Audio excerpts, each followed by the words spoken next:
2 shiurim ago we spoke a little bit about Spinoza and Rabbi Halevy and the differences between them. Last week we spoke a little about this building monuments in time, this theory suggested by Abraham Joshua Heschel, and how even though it's a nice idea, it doesn't really match so much with the text that we have in front of us in the Torah.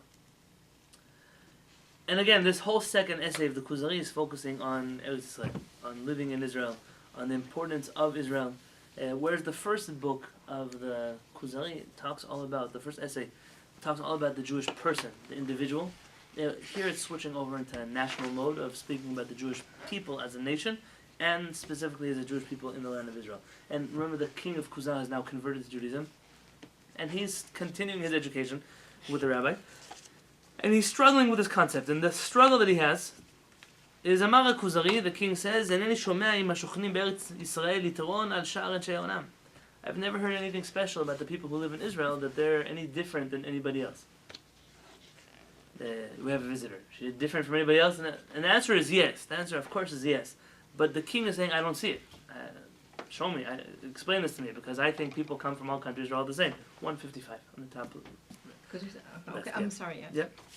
Now, we mentioned already what this question is trying to get at. He's willing to accept this idea of... actually, no. We're really on page 154. Amar Chaver, the king tells the rabbi tells the king, Al yikshe beinecha shetiteched eretz v'davar mikol ha'aratzot. It shouldn't be so difficult for you to understand that different lands have different strengths, or more distinguished than other countries. V'ata roeh makom shematzliach bo tzemach mebilti tzemach. He said, yourself see how one place cultivates a certain type of plant better than another place. U'motza mibaladei motza. And it says in different places have different minerals, and different animals grow in different places, and every place has its own unique qualities. And you'll see that the inhabitants of one region are different from those who are in another region.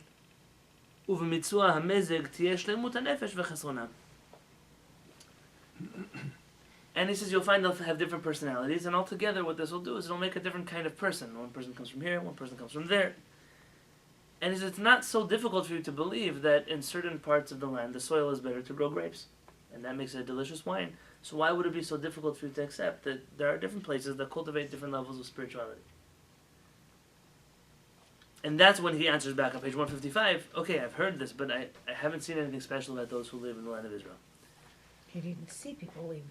Did you see people from Israel? No, but what he's saying is I haven't heard. No shamati. I didn't hear that people from Israel are different. It's not a thing that you hear on the street. You know, everybody is a certain thing, but the ones who come from Israel, they're very spiritual. This is still not something you'll hear on the street. Maybe people that are spiritual go to India. Israel is not what they think of when they think of spirituality, at least not everybody. Amar Chaver, so the rabbi answers him back. כן הכם זה שאתם אומרים שמצליח בו הכרם. I apologize. The whole book here is in a different order.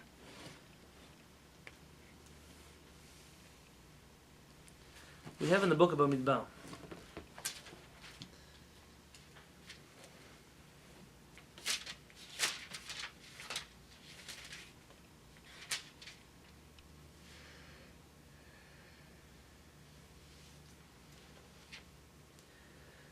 So the spies come back,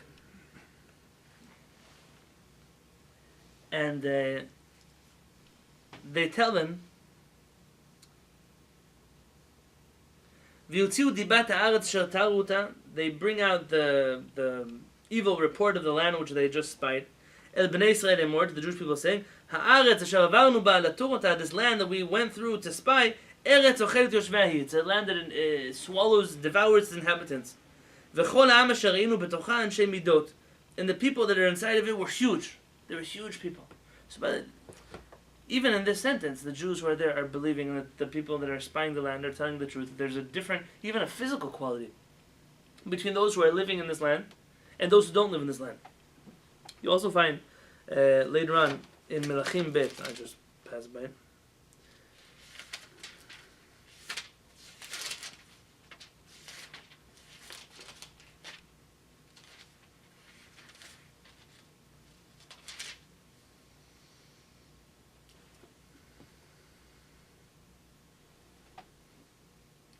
Pasuk tells us, V'imru lemelech Ashur, they tell the king of Ashur, of Assyria, לאמור, הגויים אשר הגלית ותושב בערי שומרון, לא ידעו את משפט אלוהי הארץ. That those people that you exiled, they didn't know the law of the God of the land. וישלח בם את האריות, and they sent against them the lions. והינם ממיתים אותם כאשר אינם יודעים את משפט אלוהי הארץ, and they're dying. What's the reason why they're dying? Because they don't know the laws of the God of this land. Which is you find throughout our Tanakh, over and over, this understanding that the people who live in Israel, there's a different destiny for those who live in Israel.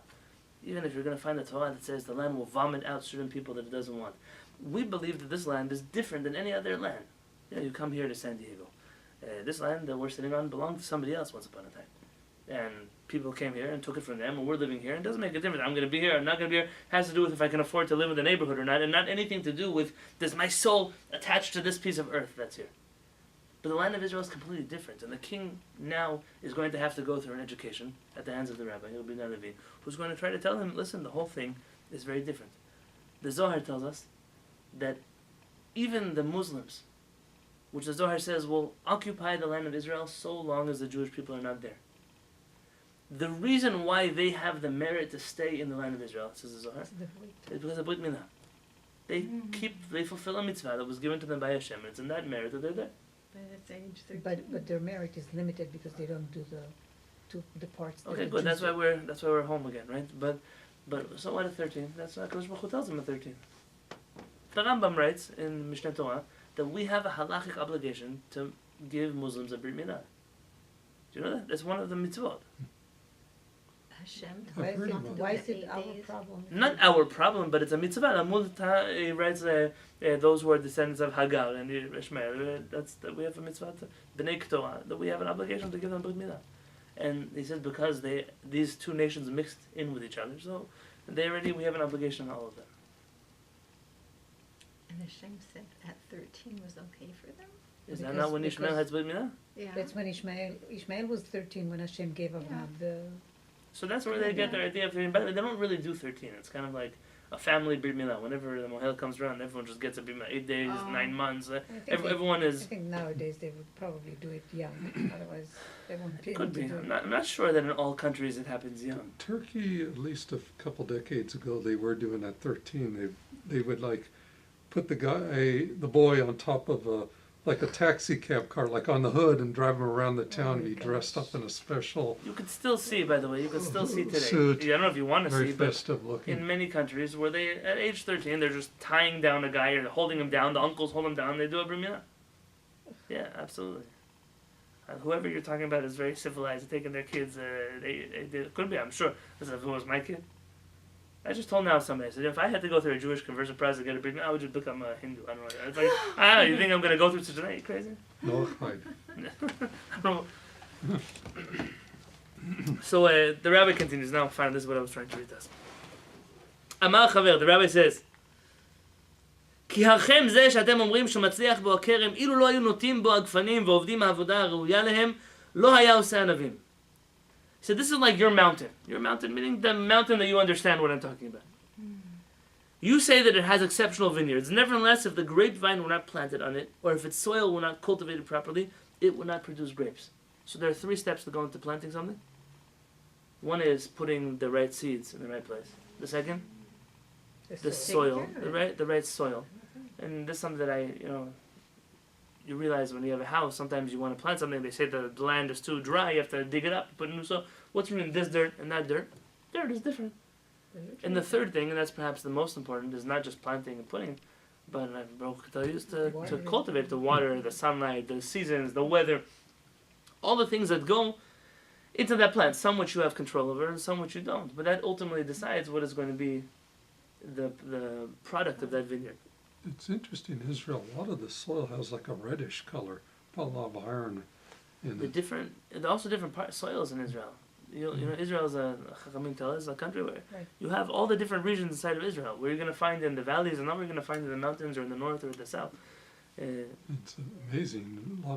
People, me being interested in trees, I go, do you know what kind of lemon this is or what kind of orange this is? And you can tell that people have no idea about growing fruit trees. They just grow beautiful in Israel. This is one of the promises of Eretz Yisrael. The Gemara Masechet Sanhedrin says that when you see the land of Israel blossoming, you know the Gula is here. Whenever someone asked me recently, how come you go to Israel? Sometimes you go to New York to do weddings, and how come you don't vacation anywhere?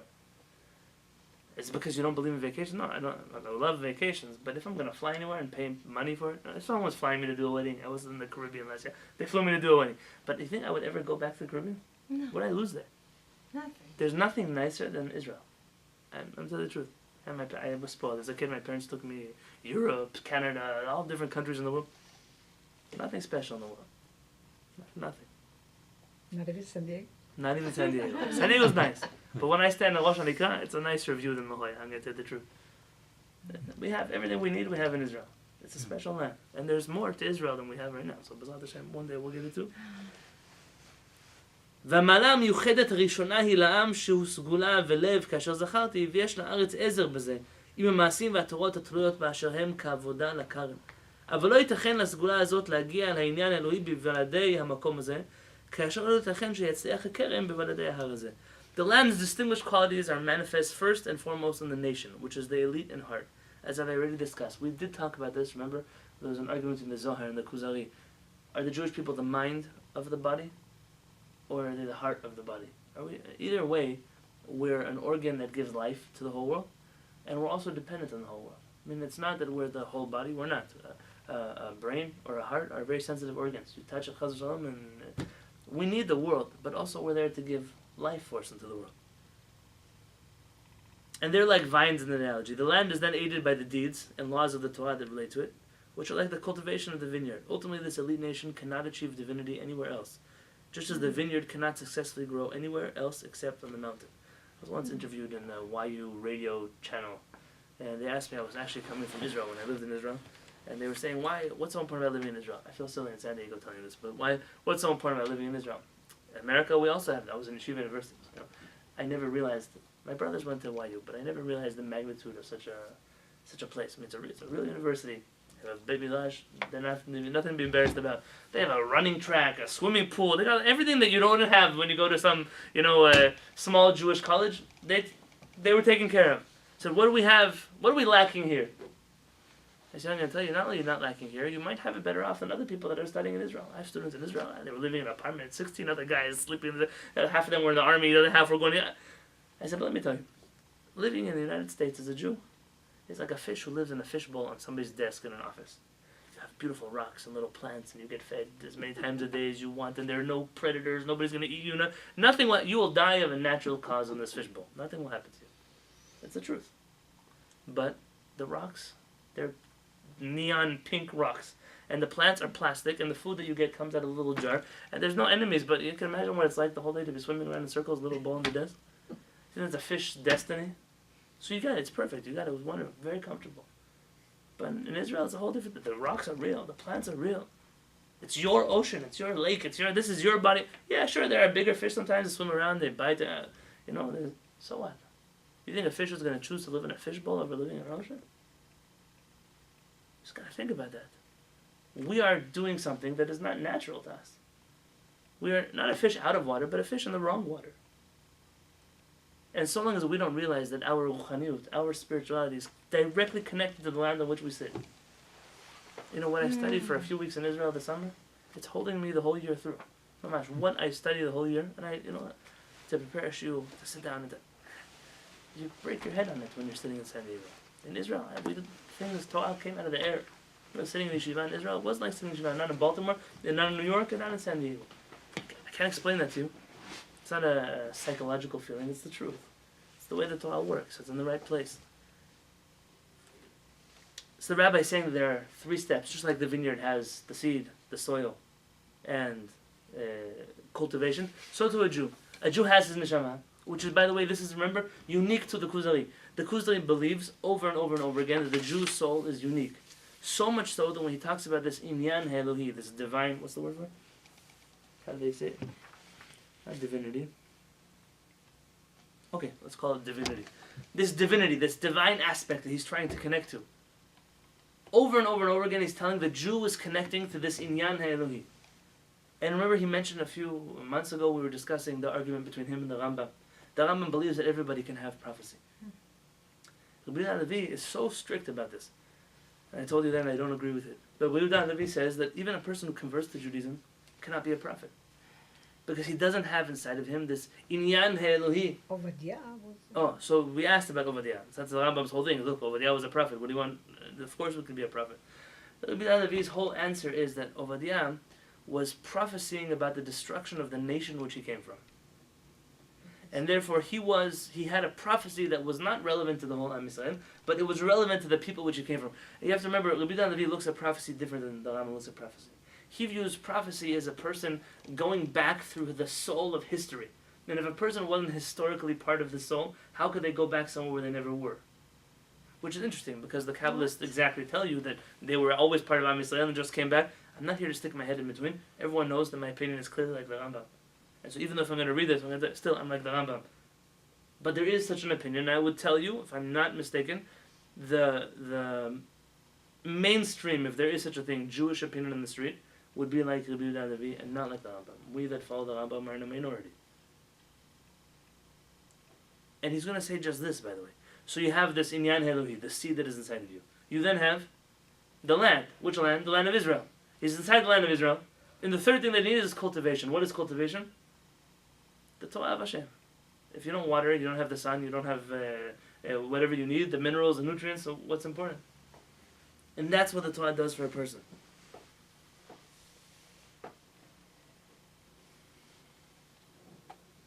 And then that's exactly the question, by the way, that the king is going to ask us right now. If you look here on page 156.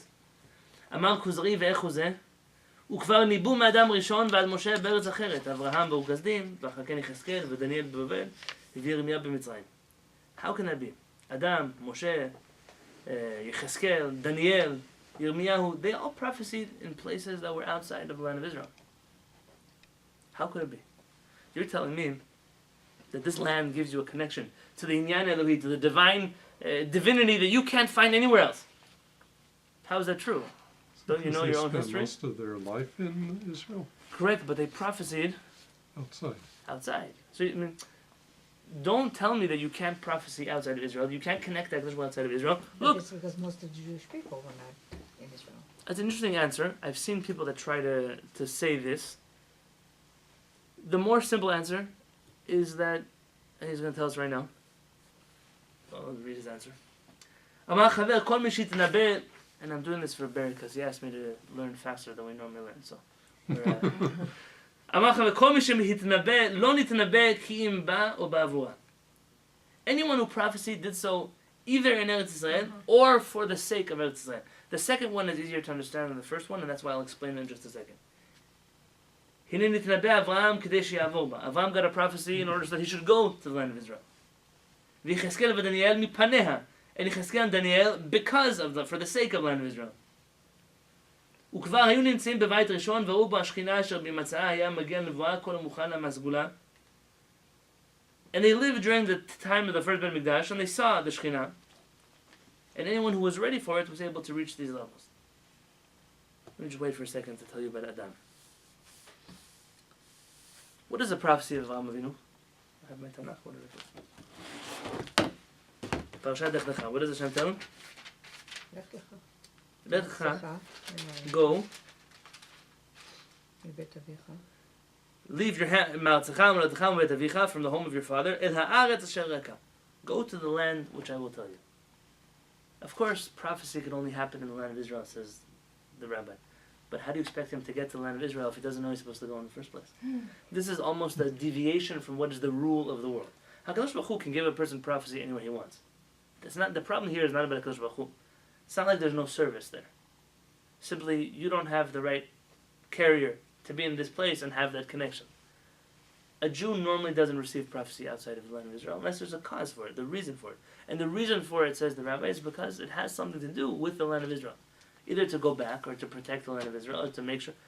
And then he says it's also because they were in the land of Israel actually.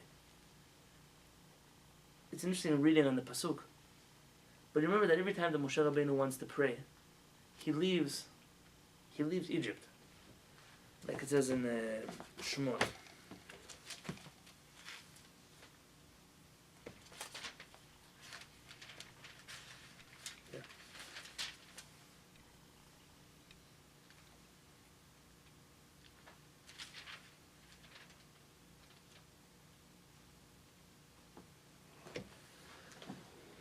Moshe tells us, "V'yomer elav Moshe, kitzeti ta'ir efros et kapayim el Adonai."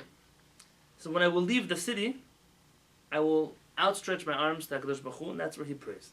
You should know the Hasidim are really into this whole thing of not just outstretching the hands, but here there's a Hasidic Rebbe called the Netivot Shalom.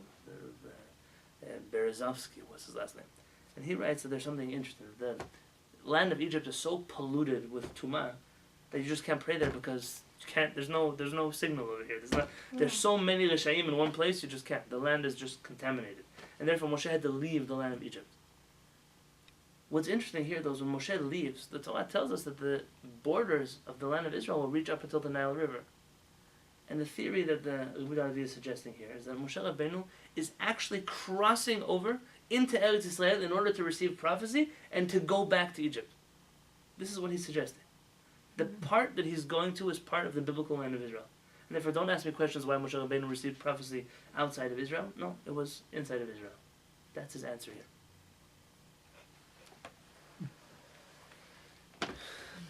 And then he tells about Adam HaRishon. אבל אדם, היא הייתה אדמתו, ובה מת כאשר קיבלנו. Adam lived in Israel, and he actually passed away there. Like, that's our tradition. כי במערה 4 זוגות, because in the cave of Machpelah we have 4 couples, Adam וחווה, אברהם ושרה, יצחק ורבקה, and Yaakov and Leah. והיא הארץ הנקראת לפני אדוני, נאמר עליה תמיד הנה אדוני אלוהיך בא. And this is the land which is called in front of Hashem. And that's what the Torah says, that Hashem is always looking at this land.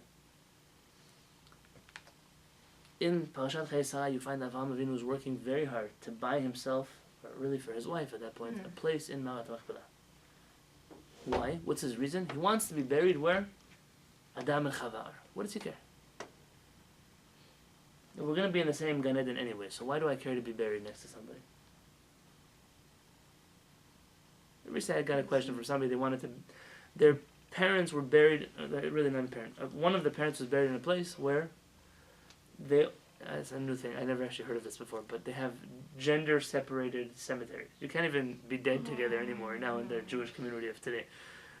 So they have men in one area and women in another area. You still see, if you go, for example, to New York, to Lubavitch Rebbe's grave, you'll find that the Rebbes are buried together and the ladies are buried outside. And that could be a thing. I don't know if that's a custom or that's just the way things were done. So the question was, do they have to be buried next to their spouse in order to come back in the next life with their spouse? That's so out of my, we didn't study that for smicha. I know that when I was going to be a rabbi, this wasn't on the test. Who do you even come back with? Do you come back with your first spouse? I once had to write an essay for this. Do you come back with your first spouse, your second spouse? I know the answer to this question. But does it make a difference? Why does Avraham Avinu care where he's buried? And I think to understand that, you have to figure out, why does Adam HaRishon get buried in the land of Israel?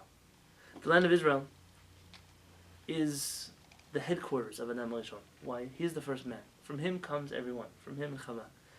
Which means the whole world has an interesting connection, not just to Adam HaRishon. In Hebrew, how do you say human being? Ben Adam. A human is a child of Adam. Son of Adam, literally. Which means the land which is holy to Adam is essentially part of the whole world. The whole world has some connection to this place. It's not just the Jewish peoples, it's the whole world. And therefore Adam HaRishon is buried in a place which belongs to the whole world because he is the father of the whole world. On the other hand, Avraham Avinu is coming to be buried there also, to show that even though the whole world has a part in this land, it's not theirs. There are those who continue the lineage of Adam HaRishon. And like we mentioned way back, I think this is maybe 2013, that we mentioned that Adam HaRishon every one of them had a child who took on this Inyan HaElohi, Shem and Ever, and we end up having the generations that go from them, Avraham to Yitzchak, Yitzchak to Yaakov. Even though they have more than one child, not every child has the Inyan HaElohi. The first time that we find all the children become connected to the divine, Yaakov Avinu. Yaakov Avinu is the first one that all of his children come out to be Shiftei Yad, the tribes of HaKadosh Baruch Hu. That's a new phenomenon. That never happened before. And that's where Am Yisrael is born. It's born at that place where you are born with a certain ability to be connected to HaKadosh Baruch Hu. Now the question is, are you going to be in the right place? And you're going to cultivate that. So Avraham Avinu insists that he be buried there. in order to show this is our lineage. And that's why all the rest of the couples go to be buried there also. To show there's a direct lineage of who's buried where and why they're buried that way. And you'll notice that when the Jews leave the land of Israel, how many people leave? 70. 600. 70 people leave. And that's you're right. Who leaves Egypt is going to be 600,000. But who goes into Egypt? 70. 70. When the Jewish people enter exile, there are certain numbers in Hebrew that are trigger numbers. Like 600,000 is not actually necessarily a number of 600,000. Whenever Chachamim use the word 600,000, it's like a tremendous amount of people. It could be any number of tremendous amount of people. And kind of like whenever Chachamim say 100. 100 doesn't mean technically 100. 100 can mean 1,000, 100 can mean 80, 100. 100 is a big number. When Chachamim use the word 70, what is it normally referring to? What's always 70? Well, we were in exile 70 years. Okay, what's 70? 70 has a significance in Hebrew. 70 nations. 70 nations of the world. There could be more than 70, but if you do a counting, I'm sure you'll come up with more than 70. But why 70? 70 is Umot HaOlam. We have nations of the world. When the Jewish people leave with 70, that means that the non-Jews, they also lost something when the Jewish people left. Every one of them lost their little connection to Eretz Israel. We held up not just the land of Israel, we were that seed that was in the land of Israel. The whole world needed us there. And inevitably when Am Yisrael is not in the land of Israel, not just Am Yisrael suffers. We suffer because we can't connect to the Inyan Elohi, to the divine cause. But when we can't connect, so who's going to connect the rest of the world?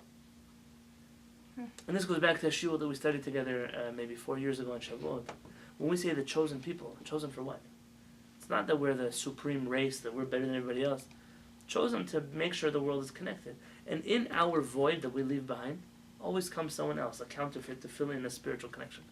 The first one is Yeshu, who pops in as a Jew, utilizes and takes advantage of the fact that he's Jewish and the world knows that they need a Jew to connect to, uses that to manipulate the rest of the world. Half the world believes in him. And then you have other people that come in and they pretend to have some kind of divine book, some kind of divine cause, and it's not real, it's not true. But whose fault is that? They're doing something to fill in a void. But we made that void. We created that void. And so long as we think that being here is a wonderful thing, it's the best thing that ever happened to us, that void is going to be a problem. It's going to be a mistake on our end. You know, every year. So far, how many years have I been in America now? Coming on 6 years? Maybe? More. I got here 2013. No, I got here 2012. 6 going on 7 maybe, yeah. Hashem Shmo. Okay, I'm almost going to have my sabbatical year, you know. Shna Shemitah, everything goes back where it came from. Every single year so far, I've missed my yeshiva's rabbinic convention. In every single January, February, they have a Kenes Rabbanim, the rabbis get together, they fly to Israel, have a Peretz teachers for a whole week, a whole thing that happens. Every year I miss that. And one year I just told our Peretz, I don't understand, why can't you just make it in New York? We have a lot. Most of our rabbis live outside of Israel. All the rabbis are flying in or flying from outside of Israel. You can tell me Europe, fine, somewhere, like rotate it around so we can get to it every once in a while. He told me no. So that's a mistake. He said other people are willing to have headquarters outside of Israel. He said, I let you serve as rabbis outside of Israel. The Jewish world needs you. He said, but the moment that you think that your capital is not Yerushalayim, that where you go back, Kim Tzion Tetzeh Torah Yerushalayim, because from Tzion will come Torah. Because the word of Hashem comes from Yerushalayim. So that's my education of my students. That there is no place that is holier. Nobody's running away to Uman for Rosh Hashanah. Nobody's running away to New York, to Florida, to Chicago, to, I don't know, Mezhebush, wherever everyone wants to run away. Now you have Sfaradim also jumped on this bandwagon. People are running away to the Peliotz is great. People are sneaking into Egypt. People are jumping in all kinds of places. People are going in order to find the Kadosh Baruch Hu. Yerushalayim is the only place to look for Kadosh Baruch Hu. You're looking everywhere else. That's the place. That's the world. That's where we need to go. And that's the education that we have to give the world.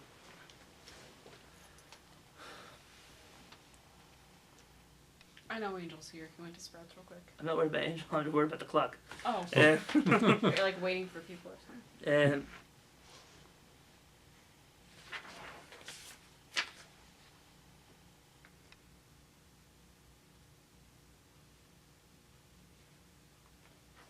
Can I give you one more point before I go? Or is it, Sure, yeah.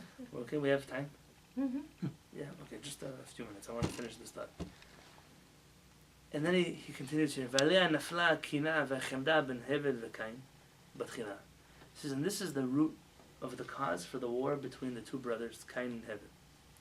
כשרצו לדעת איזה מהם רצו להיות במקום אדם וסגולתו וליבו, when they were trying to figure out which of us is the continuation of our father, who is the one that carries this divine spark, לנחול את הארץ, to inherit the land, ולדבק בעניין אלוהים, to connect to this divinity, ויהיה זולתו כקליפה, and the other one will be like a peel to him, ואירע מה שאירע מהריגת Hevel, and happened whatever happened, and Hevel ends up dead. It's a politically correct way to write that. ונשארה מלכות ערירית. How does he translate this? And it left the position vacant. So now Adam Rishon, you have this many times. The Rebbe passed away, and two people are fighting over who's the real Rebbe that's happened. They tell a story. It was the one guy, one Rebbe comes to his brother and says, don't worry, I figured out the problem. He said, yeah. So last night, Abba came to me in a dream, and he told me that I'm the Rebbe. He said, if that was true, then he should have come to me in the dream and told me that you're the Rebbe. But he came to you in the dream, I'm still going to be the Rebbe. People are fighting over dynasties all the time. Now there's no one left to fight. Now he can just take in this spot, it's vacant. V'ne'emar, v'yetzeh Cain lifnei Adonai. It says something interesting, that Cain ends up leaving in front of Hashem. This term, the Kuzari is now tying it to what we said before. If being in front of Hashem is being divinely connected, and being in front of Hashem means being in the land of Israel, then when Cain leaves Hashem, he's leaving his connection with the Kadosh Baruch Hu, and he's also geographically leaving the land of Israel. שיצא מגורש מהארץ הזאת שבה היו, והיה נע ונד בארץ, and then he leaves this land, he was almost exiled from this land, and he's traveling and wandering the whole world. The Torah doesn't actually tell us why Cain killed Hevel. You don't find this story explicit in the Tanakh. But the Midrash does say. The Midrash tells us in Bereshit Rabbah, Al ma hayu medaynin? What were they fighting about? Ze omer betchumi bet mikdash nivneh. That in my territory the Bet HaMikdash is going to be built. V'ze omer b'sheni. This one says no, it's going to be in mine. What is the Bet HaMikdash? They're not going to see a Bet HaMikdash for many, many centuries. What are they fighting about? What is the Bet HaMikdash? Place where It's Hashem the place where Hashem is, where you're going to connect HaKadosh Baruch Hu, where the Kohanim, the nation, everyone is going to see HaKadosh Baruch Hu. They're fighting over who is going to have this Inyan Halevy. This fits the narrative very well. What he's saying is the Midrash and Rabbi Yonatan Halevy's narrative are matching up together. People are fighting over divinity. And because of this, ומתוך כך ויקום קין אל הבל אחיו ויהרגהו. And he stands up and kills his brother. Now here's the problem. The problem is, remember, there's a whole story here with sacrifices. Tell me what's going on with the sacrifices. One brother sees the other one's offer a sacrifice. And they're both trying to offer a sacrifice. Yeah. So what are they fighting about? Well, one had a very good sacrifice, like the choices, and the other one just, Whose was accepted? Hevel. Hevel's was accepted. And Cain's wasn't. Cain makes a mistake. He thinks the land of Israel is everything. And so he thinks if I kill my brother, and I take his spot, and I offer a sacrifice, that spot, that land that he's on, that's what's going to connect me to HaKadosh Baruch Hu. What he doesn't realize is what Rabbi Yonatan Halevy said from the beginning. It doesn't have only to do with the land. The land is not enough. Just like you need a seed to go in the earth, and you need earth for the seed, you need both of those elements. Hevel wasn't just because of where he was standing. It could be where he was standing was a holy spot. But it also was because of who he was. And Cain fails to realize this. And he doesn't fully comprehend that the Segula Elohit is inside of a person. You're going to take our Temple Mount and you're going to build a mosque there. And you're going to think there's a place to pray. Now, it could be that you could pray anywhere. But the reason why miracles are not happening on Har HaBayit like it's going to happen when we're there is because this land and this soul are not connected to each other. It doesn't match. We can match that. We can make it happen for the whole world, not just for ourselves. And this is what's going on in the story of Cain and Hevel.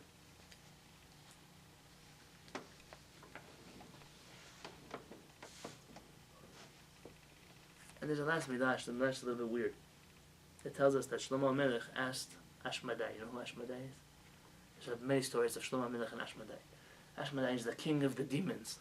Okay, let's put all of this in a metaphorical category. The Rambam says that any rabbi who says that demons exist is loses its place in the world to come. So I'm not here to. I know the Kabbalists disagree vehemently, but I'm afraid of the Rambam more than anybody else. So Ashmedai goes to the other side. He asks Ashmedai, he says, Ashmedai, are there any people left from the descendants of Cain? He says, they left in front of Hashem, but where are they? So Ashmedai goes, says, to the other side of the world. You have to understand here, I know there are many rabbis. There's one famous rabbi who writes all kinds of books about Torah and science, but he never studied Torah. Maybe he studied, but science he for sure didn't study. He's very famous. All of you probably have his books, but there's nothing you could do about it. Even a high school diploma he doesn't have. And he said, the Chachamim always believed the world was round. It could be that there were some Chachamim who believed the world was round, but there are many, many texts that talk about the world being flat. So don't Chachamim dealt with whatever science they were dealing with, and it's not such a crazy thing to say, although other people who hear this might think that I'm crazy. He goes to the other side of the world, which is not the other side of the globe, it's like underneath the earth. It's flat, so he goes to this side.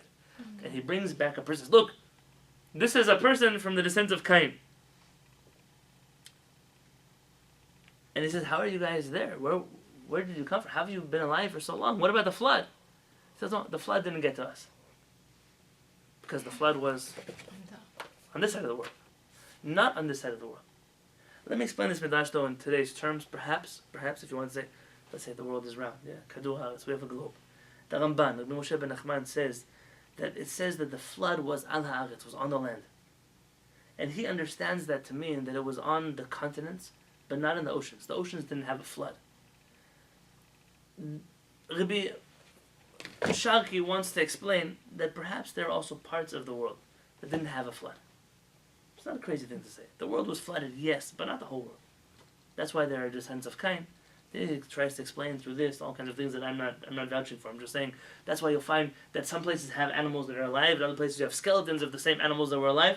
And he explains it by saying over there was a flood, and over there wasn't a flood. I'm not here to stick my head in this.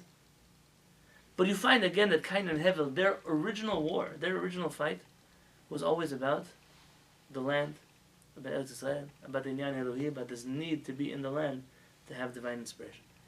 Next week, B'nai Hashem, we're going to talk about Yonah and the other prophets that he mentions that are, Yonah is prophesying really outside of the land of Israel. And again, to figure out, so what is going on? But I think that's very important that the more we study, to realize that Israel, without the Inyan Elohi, if you're there for the wrong purpose, so of course it's a beautiful thing to be there. But the qualities, everything that you could get, the maximum potential that you can reap from this land, you're not getting. We're planting seeds in a beautiful place, but refusing to water them. Why? Because the ground is good. We know the earth is good, but you have to do something for it. The opposite is also true. To think that you're going to have a spiritual experience, a connected HaKadosh Baruch Hu experience while being distant from the place, which HaKadosh Baruch Hu, not physical place, not that we're far away physically from HaKadosh Baruch Hu, but a place where Hashem says, listen, this is where your soul is going to thrive. This is the right kind of land to grow grapes. This is the right kind of land to grow Jews. It's a completely different feeling. And I always tell people that I'm more afraid of the Jews who live in America especially than anywhere else in the world. Could be I haven't been to the rest of the world, and I wasn't in Australia yet, so I don't know. But when I see Jews that are so comfortable, it's like never even a thing. Like, I say, are you going to move to Israel? It's a nice place to vacation. You could tell me that when you don't believe in Hashem, you don't follow Torah mitzvot. How can you believe in HaKadosh Baruch Hu and Torah mitzvot and pray all the times you say Allah Tzvah Micha, Allah Tzvah Micha, Allah Tzvah Micha, all the time, but the land of Israel, and you say, it's a nice place to vacation. Living in Israel is hard. It's not easy to live in Israel. It didn't say it's easy to live in Israel. It's also not easy to be a prophet. A lot of things are not easy. It's not easy to keep kosher in San Diego. It's also not easy. But are you trying to help? I'm saying good people come to Israel and say, wow, I'd love to move here. And then when they move, they're shocked because they see how hard it is to live in Israel. It's not easy. So, like when you come for a vacation, it's fun. Everything's kosher. You go here, you go touring.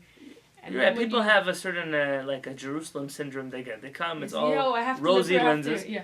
It's also a mistake of the people who encourage people to make Aliyah. I'm not talking about government organizations. People are like, come to Israel, it's not going to be okay. Really, it's not okay. You have to plan well. I once asked my rabbi, so when did I come back to Israel? He says, when you have enough money to come back to Israel. That's the answer.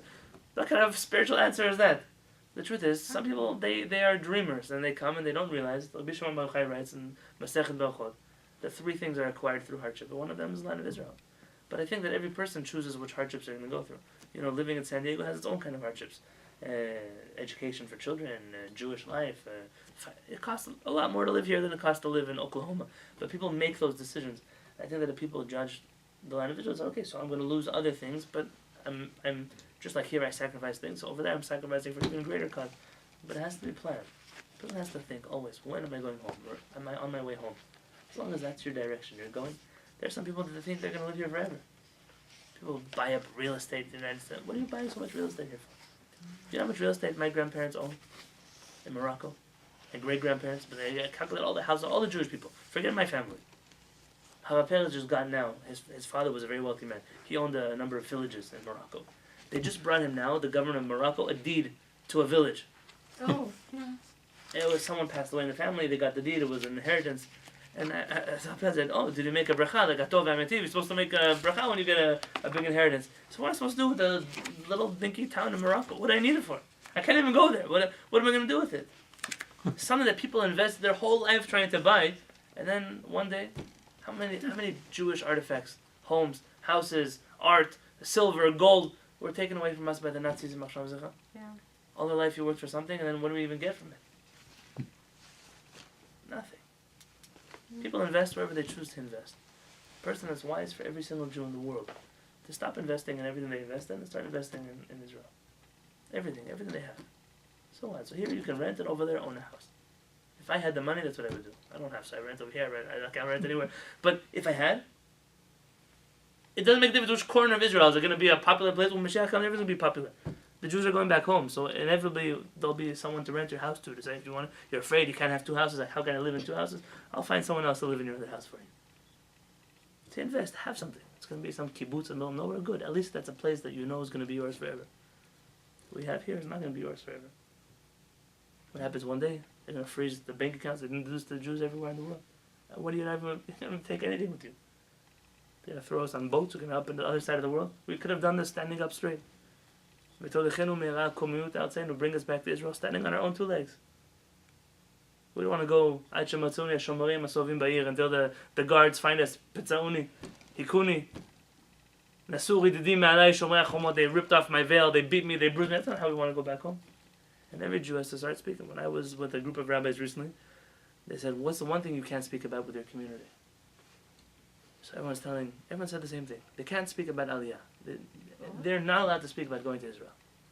I said, I must be the rabbi of the most unusual community. I talk about it all the time. They didn't fire you? No, but they already done once. I can't do it again. Well, no, the truth is that's not the reason. Nobody here is going to tell me, we're in San Diego forever. If you are, and most people realize they're in the wrong Kehillat. But that has to be our dream, our vision, because if you think that what we're having now is a beautiful connection to Hashem, you can only imagine that if you did this there, you'd be flying. It's the truth. B'ezrat Hashem, we'll all be there to reach that place. Good one.